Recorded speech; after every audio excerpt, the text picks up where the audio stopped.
Africa is awake. It's Wednesday, May 19, 2021.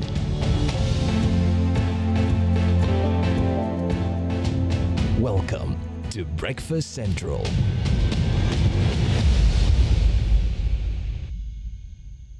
Such a beautiful Wednesday, and it is a delight to wake up with smiles as you watch your colorful breakfast show from the continent of Africa. We are News Central TV, and this is Breakfast Central. Well, good morning, Africa. She's Oluchi Onobank, and we're looking beautiful as always. Oluchi, always so nice. Welcome to the program. My name is Olisa Chukuma, reporting for duty. Well, it's a beautiful Wednesday morning. Let's get the ball rolling with a look at the headlines today. We'll start in Malawi, where they've gotten a new anti-corruption boss in the country. And of course, we move to Nigeria, where we have unrest in Kaduna State. Well, Zimbabwe are stepping up COVID-19 vaccinations. We'll tell you how. And of course, your first aid and emergency care, we'll be giving you more. And in the world of entertainment, About a Boy wins big at the Paris Film Festival.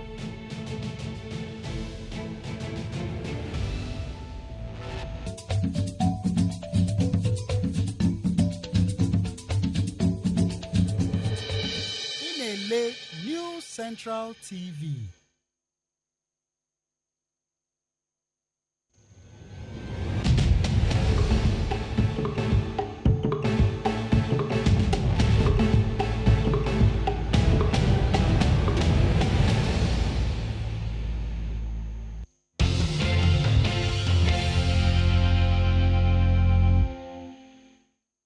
Right, it's Breakfast Central on a Wednesday morning, the 19th day of May 2021. Let's start with a look at the morning papers with our paper review. Newspapers we go. Nigeria, first of all. West Africa with the Punch. Let's have that punch up of one this morning. So, big spread on the front page there. Talks about the labor crisis in Kaduna.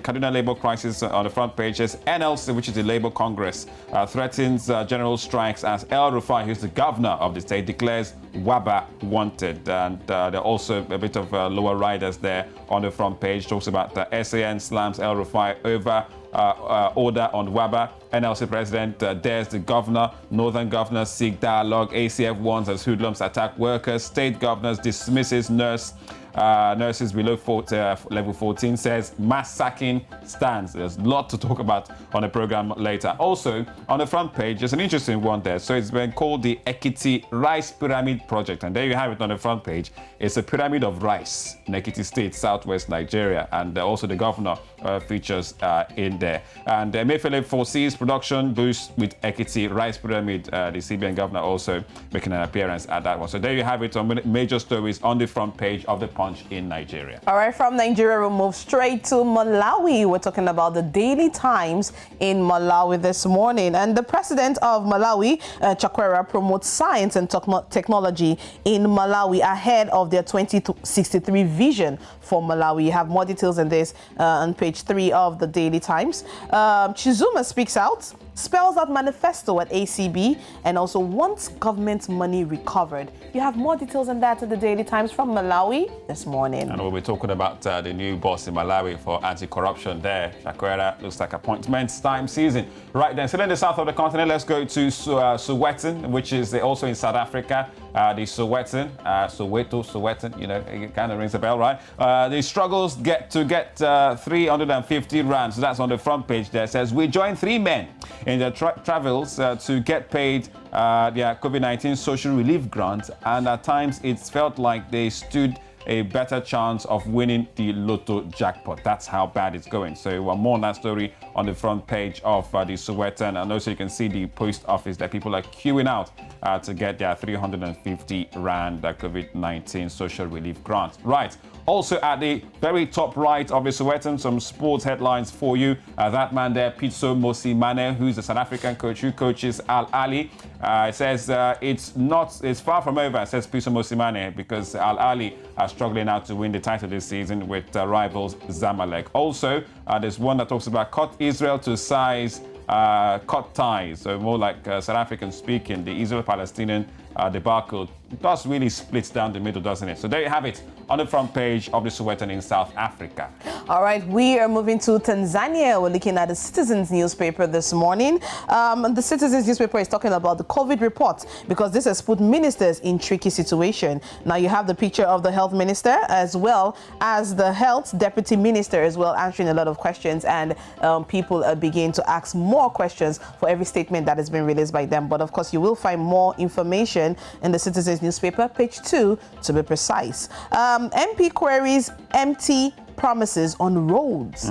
This is talking about road construction in Tanzania this morning, but you will have more information in the Citizen newspaper. Talking about the sugar company, the Kilombero Sugar Company, it says what Kilombero Sugar 572 billion shillings expansion plan means.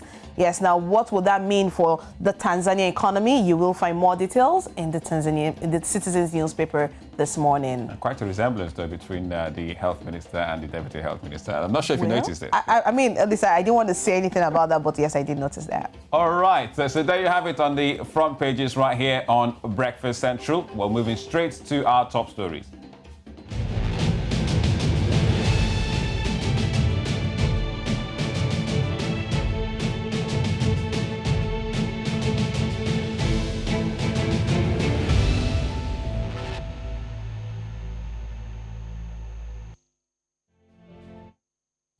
You're still watching Breakfast Central on a Wednesday. Let's go straight to Nigeria, in Kaduna, northwest Nigeria, where the state government has declared the president of the main labor union there wanted for what he's termed economic sabotage and alleged attacks on public infrastructure under the Miscellaneous Offences Act. Now, the state governor, Governor Nasser El-Rufai, has also placed, declared him wanted by the leaders of the labor union.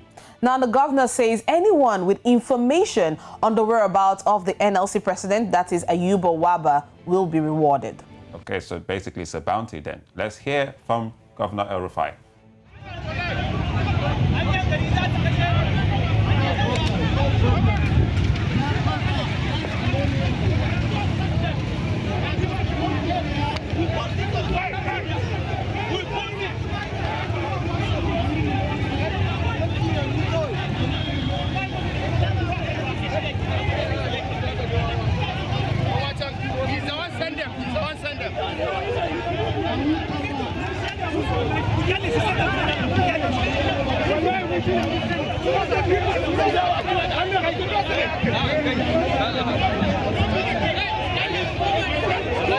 It is quite an unfortunate situation, and we have traveled this route so many times in this country, no less in Kaduna State, and one would have imagined that a pro-people acclaimed government like that of Eru, of circumventing what is happening at the moment. There's hardly any time, anywhere you can win win a war against an organized labor in the way and manner they are constituted at the moment. So those were scenes from yesterday in Kaduna. We didn't have the Kaduna State governor speaking, but he has been speaking lots in the media. So just last night, the Kaduna State governor ordered the sack of nurses below level 14 for joining a strike called by the NLC. Now, the government has also directed the state's Ministry of Health to place advertisements for immediate recruitment of new nurses to replace those dismissed. Now, the action comes the day after the NLC commenced an industrial action in the state over the sack of over 7,000 civil servants in the state, a move rejected by the Governor El-Rufai's administration. Now, according to the government, the sack of public servants has become imperative due to the dwindling financial resources and higher wage bills, which have become unsustainable. Now, our correspondent Amadine Uyi joins us live from Abuja this morning. Good morning, Amadine.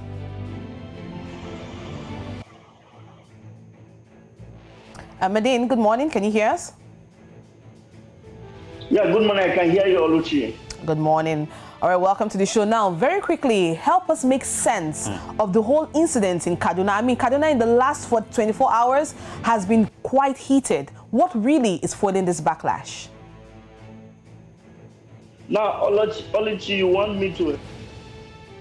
but there's no sense in what is happening. Because you have to differentiate between what you think is right and what is the legitimate action that is being taken. Do I think that the strike is needed at this time of the pandemic? I do not think so. But legitimately, organized labor have every right to strike. They have every right to go. They feel there's a breakdown in dialogue. But let's look at the action the Kaduna State Government is taking. Nasir El-Rufai has declared the labor leaders wanted. He has sacked nurses.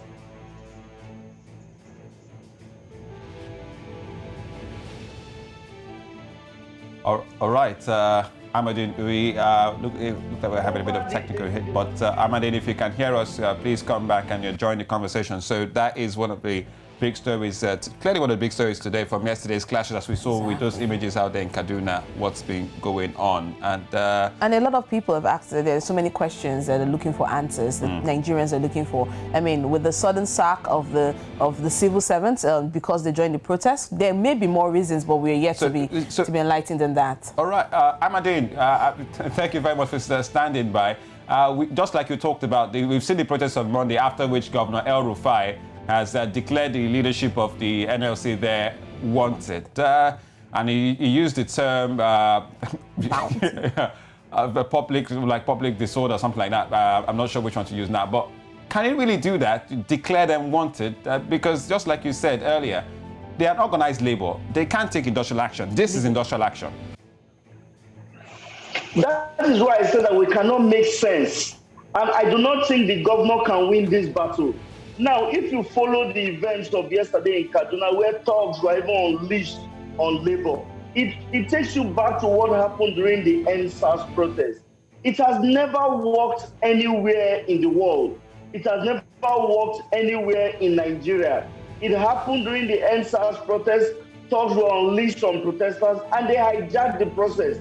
Even in Abuja, there were sites of the police could not do anything, just as you saw in the videos in which you are playing. Are you saying the police are supervising the thugs? You see them with armed machetes, you see them with cordials, you see them with sticks, you see them with various kinds of weapons. It will not work. It will only escalate the crisis. What we need right now is a de-escalation of the crisis. We need both parties to come to the table and resolve their differences. Because whether you like it or not, government is for the people. It's for providing welfare for the people. So the people should have satisfied with the kind of welfare being provided by government, or whether government has not performed enough. But one thing I know that it will always happen is that whatever happens is that they will all come back. So the sooner they get that in their heads and do that, the better for us as a nation. All right, Ahmadine, looking at the situation, looking at this industrial action taken by the National Labour Congress and accepting that it is within the law. Now, if it's within the confines of the law, with what the governor has done in terms of the sack of nurses below level 14 for joining this industrial action that has been called by the Nigerian Labour Congress, what does this mean by the action of the governor? It's a disaster. It's a catastrophe. We're in the middle of a pandemic. You need the nurses. They are like soldiers who are like boots on the ground. You need them in the health facility, general hospitals, because we're in the middle of a pandemic. That is why I said that this is a disaster. And the time bomb is about to explode. So the sooner those responsible come to their senses and do what is right, the better of the public. All right, Ahmadine, the governor says it's economic sabotage, declares the Labour government wanted in that state, and, sacking of the 7,000 strike, and then a counter-sack by the governor on the nurses. Well, is an ongoing series of soap opera out there in Kaduna State, and one which is not really quite easy to swallow this morning around Nigeria. But thank you very much, Ahmadine, Abuja-based correspondent and bureau chief. Thank you, Lisa. Thank you, Oluchi. All right, still more stories here on Breakfast Central. Up next, we'll take you to Malawi.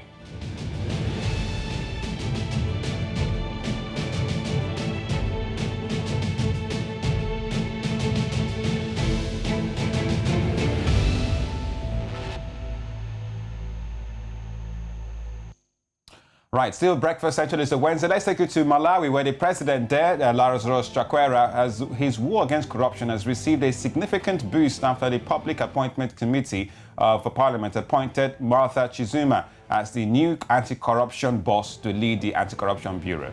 Now recall that last week, the PAC, using a score procedure during interview confirmation, scored Chizuma 14.9, which was less than the minimum 17 mark required for her to be confirmed for the ACB job. Now, President Chakwera had sacked 2 previous directors of the anti-corruption body over graft charges, even as he clashed with members of the Parliamentary Appointment Committee after they refused to confirm previous nominees. So, what does this appointment mean for Malawians at this time? Well, George Mango joins us now from Malawi. Good morning to you, George.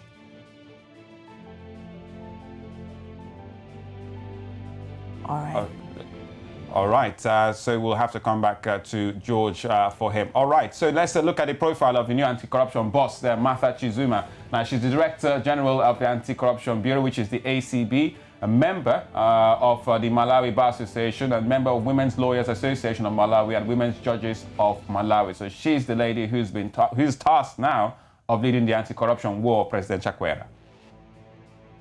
And also, she's got a master's degree in international economic law, former deputy chairperson of the Industrial Relations School, which is the IRC, and former assistant registrar of the High Court and Supreme Court of Appeal and senior president magistrate. Chakwera, as we read in the papers every morning from Malawi, which is the Daily Times, has clearly declared war on corruption, which is part of his re-election campaign, basically, in the last time out. And manifesto. Yeah, but it looks like when it comes to Parliament, he's going to have his way.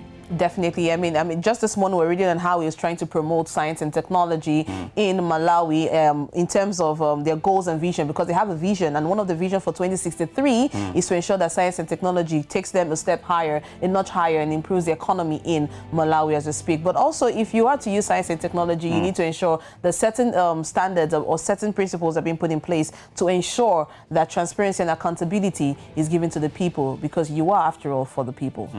So a big questions about the appointment process. We're now joined by George Mango live from Malawi. George, good morning to you. Welcome to Breakfast Central. Hello, George. All right, still Breakfast Central. We're talking about the appointment of Chizuma in Malawi. We just tried to reach our man out there in Malawi, but looks like he's still having those issues there. But we'll continue with the program right here, and there's still lots to come. Thank you for watching Breakfast Central. We're moving straight about cardiac arrest, which is quite a sudden stoppage of the heartbeats, and one that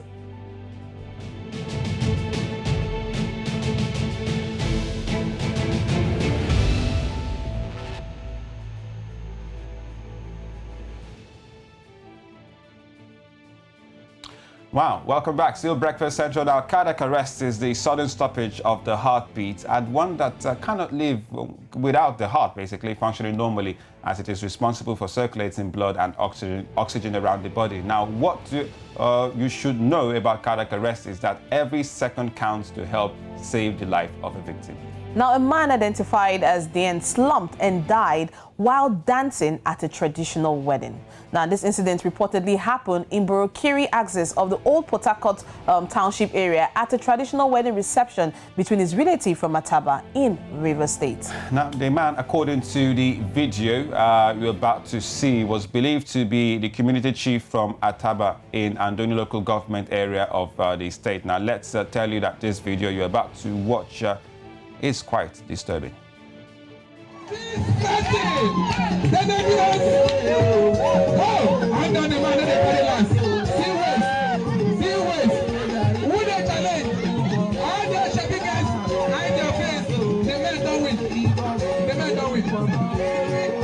party is over. The party is over. This part of finish up. Hey, Jesus. Send the follow. Is there a doctor in the building, please? My intention.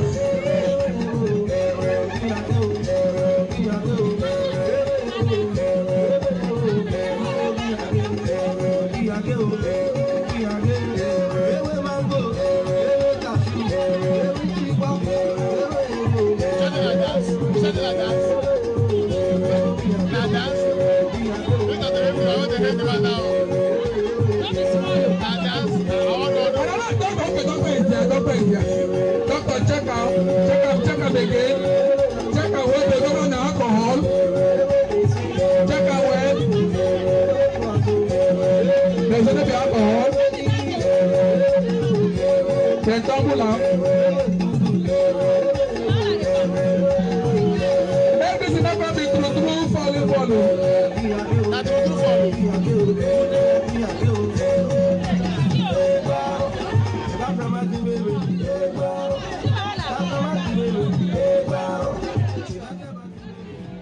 Unfortunately, the man in that disturbing video died shortly afterwards. Now, there has been a lot of questions after that video surfaced on social media, such as, couldn't anyone perform a CPR on him as at the time? What could have been done to keep him alive? Now, to really explain and expand on these issues, what individuals can do in such a situation, we have joining us on Breakfast Central to discuss first aid and emergency care, none other than Dr. Tosin Osikoya. Welcome to Breakfast Central, Dr. Tosin. Good morning to you. Good morning, and thank you for having me. Good morning. All right, so permit me now to go back to that sad incident, that video we just watched. What could what could have been responsible for the sudden fall, gaps for breath by the late community chief?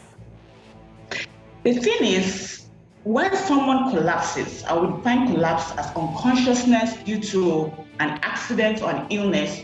We are not supposed to know what the real cause is because it has no bearing on how we help that victim. Only the medical professionals should know that and design their care based on that. But as bystanders, once we see that there has been a problem, the person has fallen down, the person doesn't seem to be moving, we need to go there and assess quickly and give him the required help.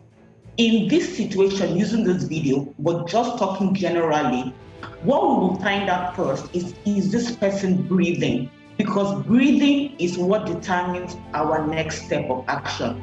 You have to understand that somebody falling that way could be from different reasons. He could have fainted, he could have had a heart issue, he could have had a seizure.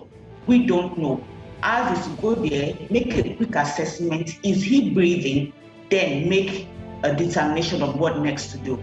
And that will be CPR if he's not breathing. Okay, so for this particular situation now, because it could be anything. It could have been anything. Yes. Yeah. What individuals can do is to first, check whether the person is breathing or not. Is there any other thing that, any individual, whether you have medical background or not, can do? Okay, the thing is, once you've assessed, now there is a mnemonic we use for anybody that has collapsed. We call it doctors ABCD. It changes depending on the scenario in which you find yourself. So D is for danger, R is response, S is send for help, A is airway, B is breathing, C is CPR, and D is defibrillation. All of these steps flow into each other so that we can give the person the best help possible. Understand that for somebody who has collapsed and needs medical care, the arrival of medical professionals is very important. So they need an ambulance to come there or they need to get to the hospital. But what do you do in the time that you have? Because they will not get there to you in the next 10 minutes, let's say at the best. So in 4 minutes, brain damage can start. That's why you need to quickly make an assessment if he's breathing or she's breathing. Because if somebody is not breathing, oxygen is not getting into the body to go around the body and circulate. Because what the body needs every second of its existence, it's oxygen. So if you make a check and the person is not breathing, if you dispense with death and danger, you dispense with response, I don't really want to go into all that because it's actually a skill you learn, you have to start CPR. CPR is cardiopulmonary resuscitation. It's a skill that is learned. But even untrained people can do something because doing something is better than nothing at all. Before you start CPR, however, you must send for help. Sending for help is calling for emergency care. And if you do not have emergency care where you have, you need to get transport immediately so you start going to the hospital. You now do CPR on your way to the hospital. CPR involves chest compressions and breathing for the individual. But you don't have to breathe for the individual if you're not comfortable, especially in the era of COVID and all the infections around. Do chest compressions, which is what I would have advised in this scenario. All right, doctor, now looking at the scenario and looking from what you've explained to what a layman can do in that kind of scenario, another thing that usually happens in similar situations like that is you have crowded people. That means you have people crowding that victim at that point in time. And the very first thing you said is to ensure that that person is breathing. How do we manage the situation? How do we calm the relatives who are probably emotional and, you know, they're in a state of in an unstable case state at that point in time? How do we manage that scenario as a whole? One thing I find among Nigerians, if there's a medical emergency, is that we want to help. We come from a good place, that let's see what we can do. But most of the time, the actions we take might actually cause more harm. So it's very important now, number one, to even do a good assessment, is that everywhere people should be away, bystanders should be away. It's also, you don't even know what caused the person to collapse. Could it be a dangerous situation? Could there be a hazard around that caused that person to collapse, and you are now going to run in there and also get yourself mixed up in that situation? So for that video specifically, if people were trained, if people had an idea of what first aid is and what the possibilities could be for this emergency, they would push people back, conduct an area around so that somebody could make a good assessment of what this person's condition is. With regard to response, is he conscious or is he breathing? You have to listen for breath sounds. In COVID era now, we don't even advocate that because the virus is spreading around and you can easily get it from inhaling somebody's breath, or you even passing it on to the victim and adding more to his woes. So actually now in COVID, we actually don't ask for you to do breathing. You say start chest compressions first, and that's 30 compressions to 2 breaths. It's easier said than done, and that's why people should understand that they should learn first aid and learn CPR, because that skill will help you in that kind of situation. So get people away, explain to them this person needs this help, and they being that close cause more harm.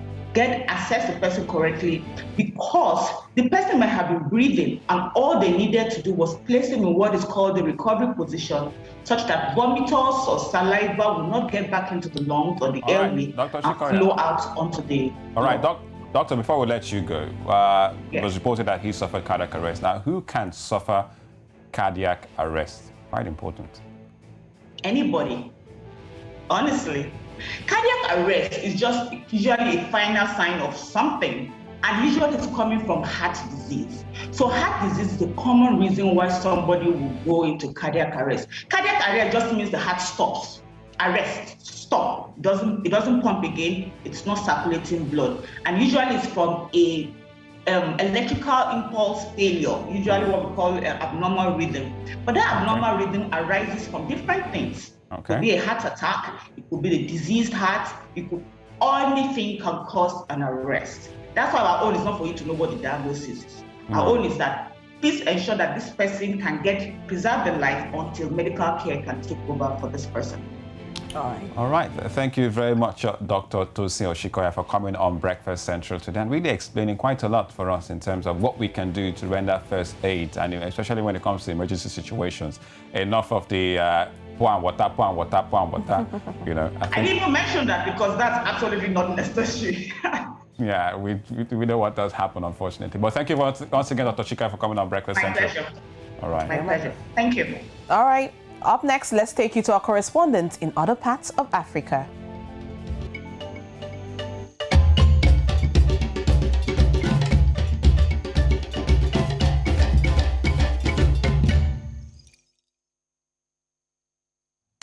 A very good morning to you too.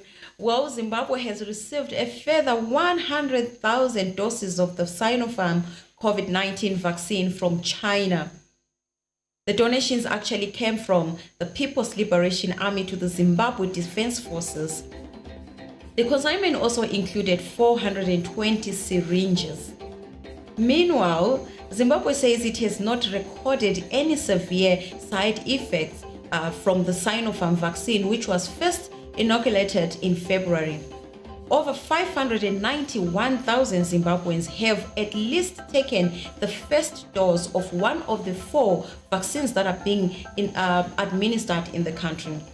The country is currently administering 4 different types of vaccine, and those are Sinopharm and Sinovac, both from China, Covaxin from India, as well as Sputnik from Russia. Still on COVID-19, Cabinet has announced that each and every Zimbabwean wishing to return to the country will have to pay for their own quarantine. According to the Minister of Information, Senator Monica Mutsanga, the country has, at 16 May 2021, recorded cumulative COVID-19 cases of 38,516. Recoveries currently stand at 36,329. And deaths are currently at 1,582. The recovery rate stands at 94.2%, with 95.5% of COVID-19 cases being attributed to local transmissions. The number of active cases currently stands at 649. Back to you. All right, thank you very much, Lala, for the latest out there in Zimbabwe. There's always things going up in that part of the continent. Well, right now the COVID that is affecting every country, I am yet to see a country that is not affected by COVID. And the more important thing is how every country is managing it. Now, Zimbabwe is trying their best to see what they can do to contain the situation and try not to allow it to affect the economy. At the end of the day. That is the age-old debate, the economy versus COVID-19. A battle of our time. Right, it's still Breakfast Central with Ulisa and Oluchi. Coming up next on the program. There'll be some sports results from the Basketball Africa League Day 3. About a boy wins big at the Paris Film Festival in entertainment. And more updates when it comes to COVID-19 around Africa.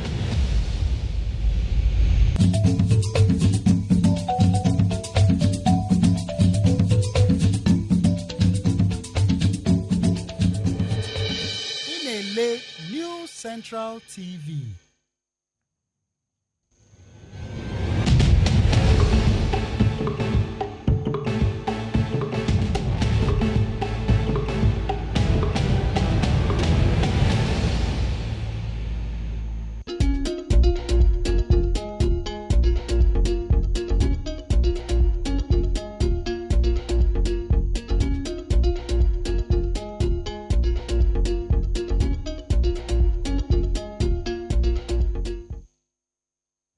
Still on Breakfast Central, yes, we're entering the entertainment segment. Now, DG Aderogba's directorial debut film titled About a Boy has received the highest honor at the just concluded Nollywood Paris Film Festival. Now, our very own Sam Dandy has more on that.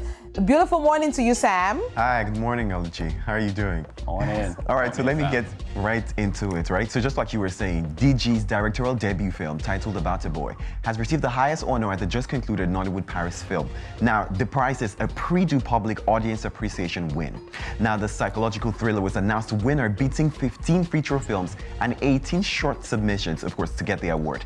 Now, as announcing the win, the festival director herself, Nadira Shakur, said, "We were delighted to see the audience, the global audience, and how they showed support to celebrate Nigerian talent and the ingenuity in filmmaking." Now, the thriller film follows the psychological games played between a writer and a muse, right? It stars Chimezie Mo as a lead role, Fumilayo Mustafa, Bolaji Ogunmola, and Olumide was also in that film as a supporting role. And the film is produced by Olushola Sholanker, and Fumilayo happened to be, of course, part of the producers as well. Now, the film joins the league of other films because it's not the first film to win this, right?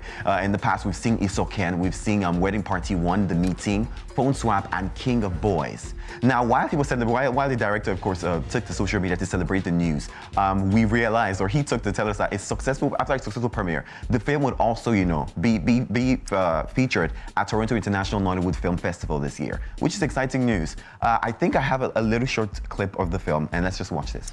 Wait, what is your book about again? You know those moments in books where the character falls in love?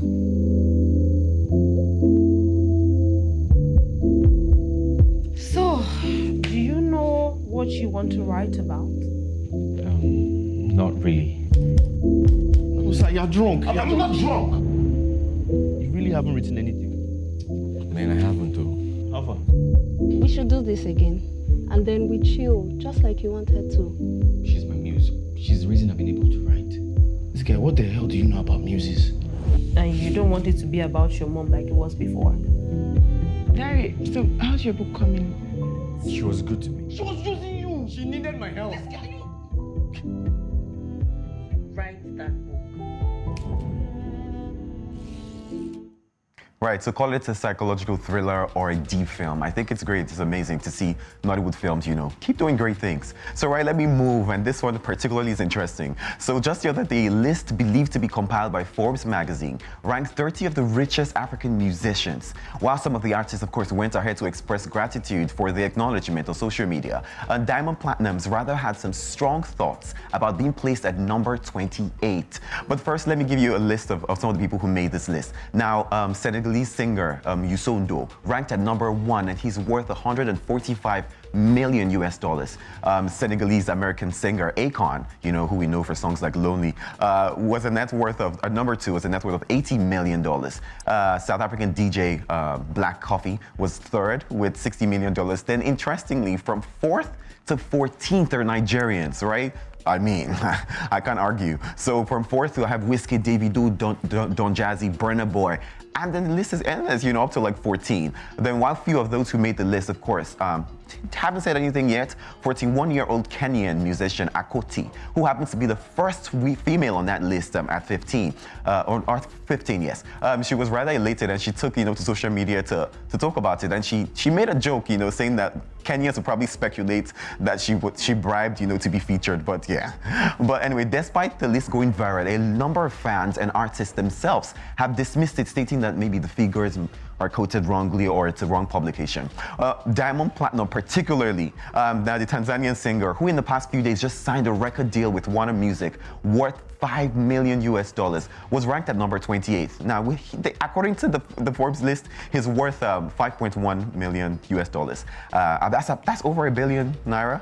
And the multi-award winner took to social media, and I'm going to quote what he said both on Twitter and Instagram. He says, "Forbes, next time, Google me to know what I'm really worth before putting me on your stupid richest African musicians list." I'm like, yo, bro. Take it easy, bro. But yeah, he said that both on Twitter and Instagram. He was trying to make a statement. But then I guess the conversation is, who compiles this list? Are they right? Are they wrong? Anyway, those are the only people who have contributed. I've not seen any Nigerian talk about the list, from T Maya to Two-Face. They all made that list as well. Well, let me go to my final story. And this one happens to be really exciting news. International supermodel Naomi Campbell has welcomed her first child. Now, announcing the unexpected birth some hours on social media, just some hours ago yesterday, the 50-year-old gave the caption, a beautiful little blessing has chosen me to be her mother. So honored to have this gentle soul in my life. There are no words to describe the lifelong bond that I now share with you, my angel. There is no greater love. Now, the announcement particularly, accompanied this, it came along with a cute post of her holding and cradling her newborn's feet. But to be honest, prior to this, Naomi made no public acknowledgement that she was expecting a baby. No one knew. There are no posts on her social media. In fact, it seems like her friends didn't even know. And coincidentally, the baby's welcome was announced, yesterday. And it's a few days ahead of her birthday, which is on the 22nd of this month.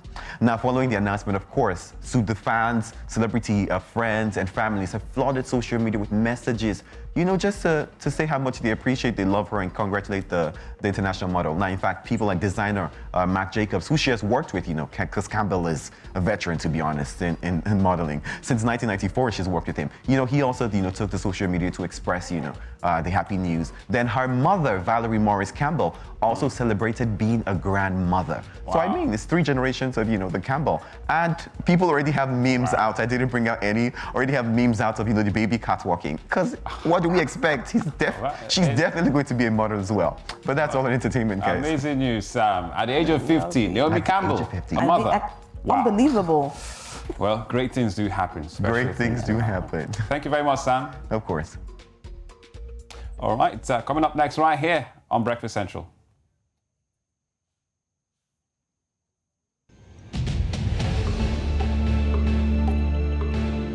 All about the results from Basketball Africa League Day 3.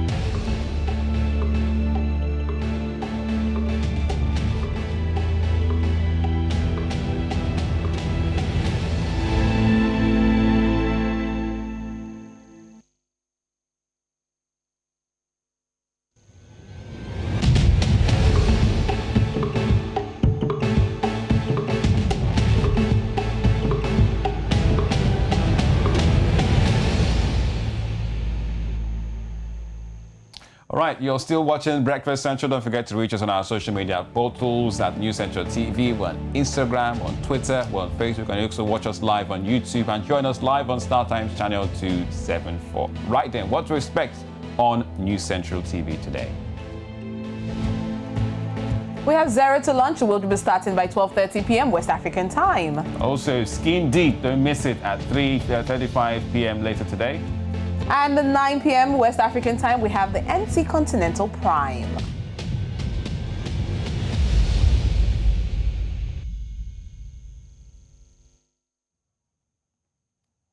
All right, so lots to catch up on News Central later today. These are wonderful programs, and let's give you a bit of a snippet of what to expect.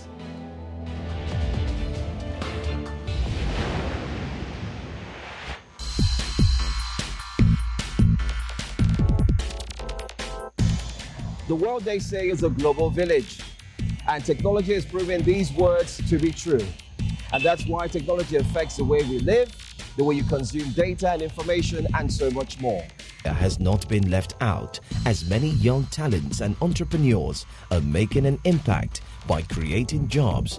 To request for essential items within their neighborhood, and items ranging from food, groceries, fuel. Been shopping app created for neighborhoods.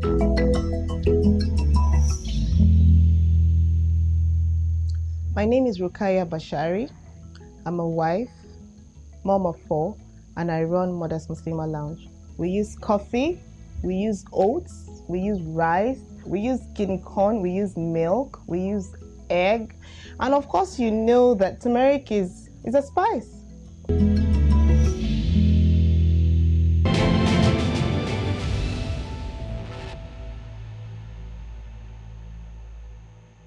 All right, so those are things to expect much later. Zero to Launch, Skin Deep, and also NC Continental Prime. The news at 9 p.m. later tonight. But we still got news though earlier at 9 a.m. So you don't want to miss that. Right now, time for some sports, shall we? All about the Basketball Africa League. A couple of results we saw yesterday. We'll quickly just run them down for you, and interesting ones and victories, I have to say, for the likes of Petro Luanda against AS Police of Mali. That one finished 84-66, and well, that team called AS Saleh of Morocco beating FAP of Cameroon. That one finished 87-84. Well, I've got Ndoka Njoku, News Center's very own. Well, Ndoka, the basketball games have started. I think we've seen about almost 5 or 7 matches right now. How have people really received, these matches on the African continent? Well, good morning, Olisa.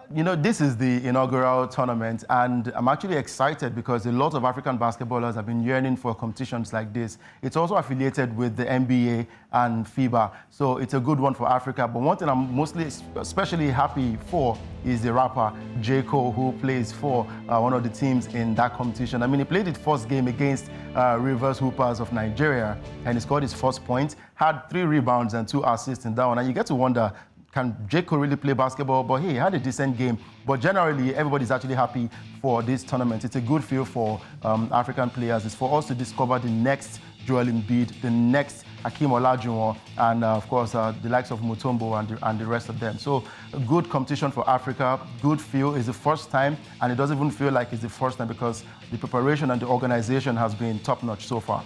All right, Udoka, so the matches will continue today out there in Rwanda where the matches are going on. But let's quickly go down to the Premier League yesterday. Once again, Kelechi Iheanacho scores for Leicester City, but Chelsea looks like they got revenge, right, over Leicester City for that FA Cup defeat on Saturday. Well, for Chelsea fans, I'm sure they'll be happy about this one. I remember one time most of the Chelsea fans used to insult Arsenal for wanting to celebrate finishing in the top 4. But hey, they beat Leicester City yesterday, and we saw the celebration from the Chelsea fans. I'm not trying to throw any shades at the Chelsea fans, but of course it was a sweet victory, sweet revenge for Chelsea against Leicester City. But I'm also happy for the senior man, talking about Kelechi Iheanacho, scoring a goal from the bench yesterday for Leicester City. So good one for Chelsea, finishing in the top 4, and they've qualified for the Champions League for next season. But we're looking forward to the finals, Chelsea versus Manchester City. All right, Udoka, I'm sure you'll tell us all about the action yesterday and what to expect today also for Liverpool when it comes to the Premier League. So we'll see you much later, Udoka, for In the Game. All right. Right then. Well, Oluchi, I guess that wraps it up for today. Yes, that's all we have for today. But we'll be here again tomorrow from 8 a.m. West African time to give you everything we have on Breakfast Central. Yes, sports, entertainment, news, health, Reports, discuss, African reports. lifestyle, everything. African Report, we got it right here on Breakfast Central. On behalf of the constant crew, we say have yourselves a wonderful Wednesday. We'll see you again. Thank you for watching. Adama.